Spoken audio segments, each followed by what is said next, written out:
জুলাই বিপ্লবীরা কিন্তু এখনও থেমে নেই, রাজপথে আবার নেমে আসবে। হাদি ভাই অন্ততপক্ষে খুব ভালো মানুষ ছিল।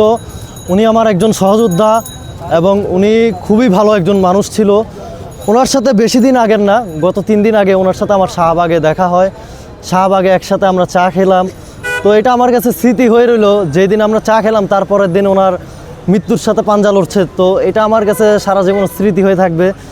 তো অন্তত দুঃখজনকভাবে লাগছে যে আমার কালকে কান্না করা লাগে না, অটোমেটিক আমার চোখ দিয়ে পানি বের হয়ে গেছে যে আমি কি ঘটনা শুনলাম, যে যেই মানুষটাকে আমি কালকে আমি তার সাথে চা খাইলাম সেই মানুষটা আজকে মৃত্যুর সাথে পাঞ্জা লড়ছে। তো এই জিনিসটা আমার কাছে খুবই খারাপ লাগছে। তো স্বরাষ্ট্র উপদেষ্টার কাছে এতটুকু আবেদন যে ওনার যাতে অতি শীঘ্রই যারা এই কাজটা করেছে তাদের আইনের আওতায় আনে, নয়তো জুলাই বিপ্লবীরা কিন্তু এখনও থেমে নেই, রাজপথে আবার নেমে আসবে ইনশাআল্লাহ। এখানে গতকালকে আপনার হাদি ভাইয়ের উপরে গণ্ডগোলের পরেই, গুলিবিদ্ধ হওয়ার পরেই আমাদের জাতীয় নাগরিক পার্টি এনসিপি কিন্তু তৎক্ষণাৎ একটি বিক্ষোভ মিছিল করে।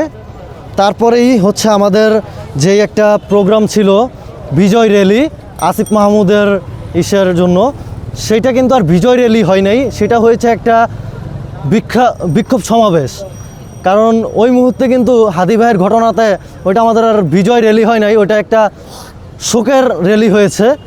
তো এখানে আর কিছুই বলা নাই, শুধু আল্লাহর কাছে দোয়া করতেছি এবং দেশবাসীর কাছে এতটুকুই প্রার্থনা যে সবাই দোয়া করুন আমাদের হাদি ভাই যাতে আবার আমাদের মাঝে ফিরে আসে, এই দোয়াই করতেছি। এখন আর কিছু বলতে চাচ্ছি না। আসসালামু আলাইকুম।